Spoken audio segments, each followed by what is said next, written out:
कोल्हापूर जिल्ह्यातील काजू उत्पादकांना दिलासा, काजू प्रक्रिया उद्योगाला चालना देण्याचे उपमुख्यमंत्र्यांचे निर्देश.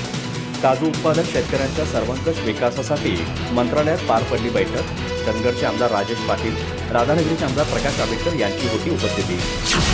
कोल्हापूर, सिंधुदुर्ग आणि रत्नागिरी जिल्ह्यातील काजू उत्पादक शेतकऱ्यांना दिलासा आणि काजू प्रक्रिया उद्योगाला चालना मिळवण्यासाठी महाराष्ट्र राज्य काजू मंडळाच्या माध्यमातून काजू बोंड रसावर प्रक्रिया करण्याकरिता ब्राझीलचे तंत्रज्ञान वापरण्यात यावे.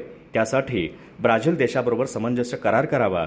काजू प्रक्रिया उद्योगांना राज्य वस्तू व सेवा कराचा परतावा 5 मार्चपूर्वी द्यावा आणि केंद्रीय वस्तू व सेवा कराची 2.5% रक्कम देखील राज्य शासनातर्फे तातडीने परत करावी, असे निर्देश उपमुख्यमंत्री तथा वित्तमंत्री अजित पवार यांनी दिले.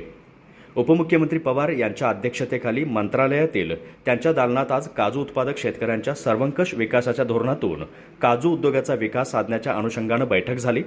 बैठकीला पणन मंत्री अब्दुल सत्तार, शालेय शिक्षण मंत्री दीपक केसरकर, काजू उत्पादक विभागातील स्थानिक आमदार प्रकाश आंबेडकर, राजेश पाटील, शेखर निखम, महाराष्ट्र कॅश्यू मॅन्युफॅक्चर असोसिएशनचे अध्यक्ष सुरेश बोवलेकर, पणन विभागाचे अप्पर मुख्य सचिव राजेश कुमार, वित्त विभागाचे अप्पर मुख्य सचिव ओपी गुप्ता, राज्य कर आयुक्त आशिष शर्मा, वित्त विभागाचे प्रधान सचिव सौरभ विजय, उद्योग विभागाचे प्रधान सचिव हर्षदीप कांबळे आदी यावेळी उपस्थित होते.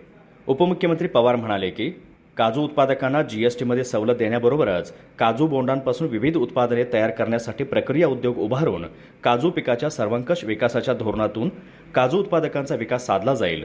जीएसटी कर प्रणालीमध्ये काजू बियांसाठी 5% आणि काजू गराला 5% असा दुहेरी कर लागला आहे. यापैकी राज्याचा 2.5% कराचा परतावा मिळत असून सीजीएसटीच्या 2.5% परताव्याची रक्कम देखील राज्य शासनामार्फत दिली जाईल.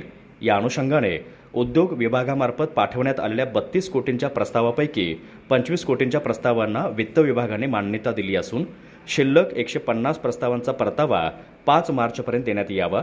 यासाठी 20 कोटी रुपयांची तरतूद करण्यात येईल, असेही उपमुख्यमंत्री अजित पवार यांनी सांगितले.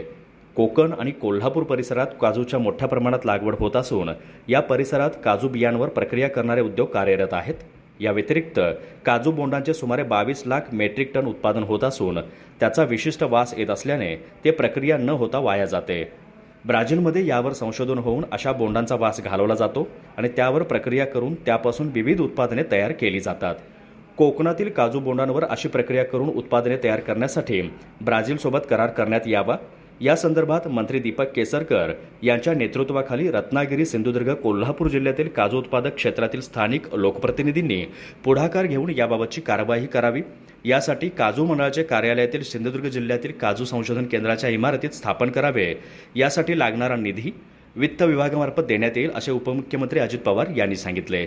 कृषी विभागामार्फत कोकण विभाग आणि कोल्हापूर जिल्ह्यातील चंदगड आणि आजरा तालुक्यामध्ये काजू फळपीक विकास योजना लागू करण्यात आली आहे. त्याप्रमाणे पणन विभागामार्फत काजू फळ पिकाच्या विकासाकरिता महाराष्ट्र राज्य काजू मंडळ स्थापन करण्यात आले आहे. या मंडळामार्फत राज्याचा काजू ब्रँड तयार करणे, काजू प्रक्रिया आणि मूल्यवर्धनाच्या बाबतीत कार्यांना चालना देणे, उत्पादनांचे मार्केटिंग करणे आदी कामे करण्यात येत आहेत. कृषी विभागामार्फत राबवण्यात येणाऱ्या ठिबक सिंचन योजनेचा लाभ काजू उत्पादकांना मिळवून देण्याचे निर्देश उपमुख्यमंत्री अजित पवार यांनी यावेळी दिले आहेत.